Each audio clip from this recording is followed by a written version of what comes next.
1,00,000 మంది శివభక్తులతో కలిసి మహారుద్రాక్ష పూజలో పాల్గొనండి. వెంటనే కాల్ చేసి మీ పేరును నమోదు చేసుకోండి. నమస్తే, welcome back to Suman TV. Present మనతో పాటు ఉన్నారు అనలిస్ట్ మందర కృష్ణారెడ్డి గారు. నమస్తే సార్. నమస్తే అమ్మా. సార్, తమిళనాడు సీఎం విజయ్ మరి డెసిషన్స్ తీసుకుంటున్నారు. మరి పాలన ఎలా ఉంది ఏంటి అనేది ఒకసారి పక్కన పెడితే, కొత్తగా ప్రైవేట్ స్కూల్స్ ఫీజు విషయంలో, స్ట్రక్చర్ విషయంలో గవర్నమెంట్కి ఎంత పెడుతుందో దానికంటే ఎక్కువ కనుక తీసుకుంటే అడిగితే కఠిన శిక్షలు ఉన్నాయని చెప్పేసి ఒక రూల్ పాస్ చేయడం అయితే జరిగింది. ఒక్కసారి ఆయన పాలన ఎలా ఉంది అని మాట్లాడుకొని తర్వాత దీని గురించి.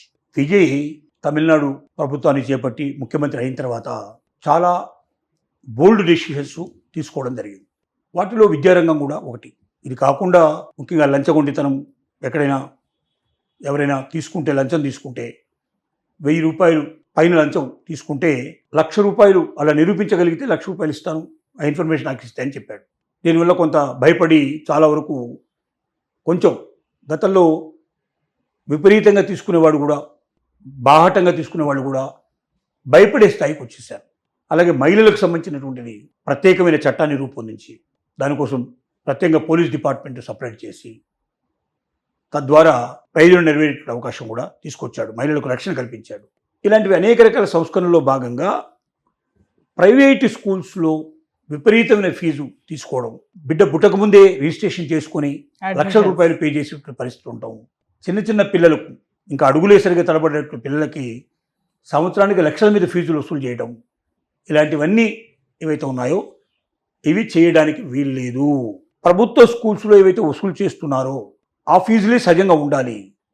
ఇంతకన్నా మీరు మెరుగైన అవకాశాలు కల్పిస్తూ ఎక్కువ వసతులు, ఎక్కువ సౌకర్యాలు మీరు ఉన్నట్టుగా నిరూపిస్తే ప్రభుత్వం నియమించిన ఒక కమిటీ ఏ పాఠశాలకు ఎంత ఉండాలనేది, అంటే A grade, B grade, C grade అని 3 రకాల గ్రేడ్లు చేసి దానికి సంబంధించినటువంటి వసతులు, సౌకర్యాలు, పెద్ద పెద్ద బిల్డింగ్లు, పెద్ద పెద్ద వెహికల్స్, తర్వాత అట్లాగే మంచి ఫర్నిచరు, మంచి డిజిటల్ ఎక్విప్మెంట్, ఇలాంటివన్నీ ఉండి బాగా ఎక్కువగా చదువు మీద పిల్లలకి ఎక్కువ మంచి రిజల్ట్ వచ్చేట్టుగా చేసేటువంటి స్కూల్స్ని కొంచెం ఏ క్లాస్ లోపల, నెక్స్ట్ మీడియంగా ఉండేదాన్ని బి క్లాస్ లోపల, తక్కువ ఉండేదాన్ని సి క్లాస్ లోపల చేసి చేయండి. కానీ ఏదేమైనప్పటికీ ప్రభుత్వ పాఠశాలలో వసూలు చేసే ఫీజుల కన్నా ఇంత పర్సెంటేజ్ కన్నా ఎక్కువ వెళ్ళడానికి వీల్లేదన్నట్టుగా పర్సెంటేజ్లు డిసైడ్ చేయడం జరిగింది.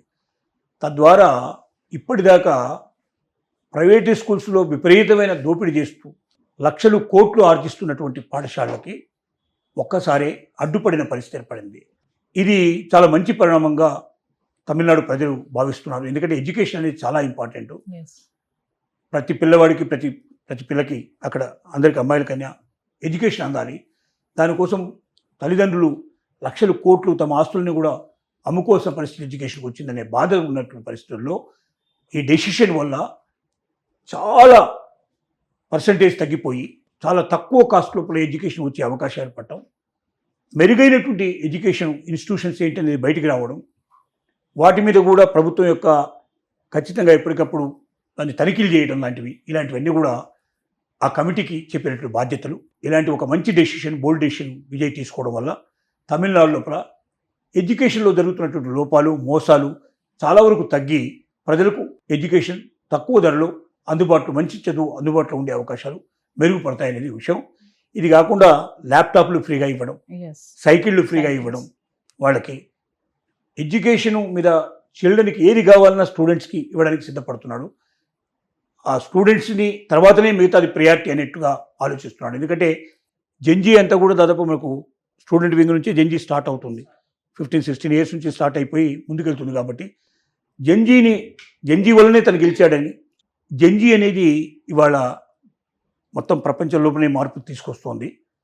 అనేక దేశాల లోపల జెన్జీ వల్ల రాజకీయాలు మారిపోయినాయి, అక్కడ దేశాధ్యక్షులు మారిపోయినారు. భవిష్యత్తులో కూడా జెన్జీయే డిసైడ్ చేస్తుంది దేశం ఎటు పోవాలి, ముందుకెళ్ళాలనే విషయం అనేది అర్థం చేసుకున్నాడు. విజయ్ గెలవడానికి కూడా జెన్జీయే కారణం అనేటువంటి పూర్తి నమ్మకంలో ఉన్నాడు. అందువల్ల పిల్లల కోసం, విద్యార్థుల కోసం ల్యాప్టాప్లు కానీ, వాళ్ళకి వెహికల్స్ కానీ, వాళ్ళకి కావాల్సిన ఎక్విప్మెంట్ కానీ ప్రతి ఒక్కటి అందుబాటులో ఉండేటట్టుగా, పేద విద్యార్థులకి డబ్బు లేకపోవడం వల్ల నేను చదువుకోలేకపోతున్నాననే భావన లేకుండా ప్రతి ఒక్కరూ చదవడానికి వీలుగా ఉండేటువంటి అవకాశాన్ని కల్పించడమే ప్రమాణంగా పెట్టుకొని విజయ్ ముందుకెళ్తున్నాడు. ఇది తమిళనాడు ప్రజలకి ఆనందదాయకమైన విషయం. ఇలాంటి మంచి సంస్కరణలే వాళ్ళు కోరుకునేది. తద్వారా తమ పిల్లలకి తక్కువ కాస్ట్లో మంచి ఎడ్యుకేషన్ వస్తుంది, తమ కొంత డబ్బులు సేవ్ చేసుకోవడానికి అవకాశం ఉంటుంది, అది పిల్లల కోసం భవిష్యత్తులో ఉపయోగపడుతుంది భావనలో ఉన్నారు వాళ్ళు. Thank you sir.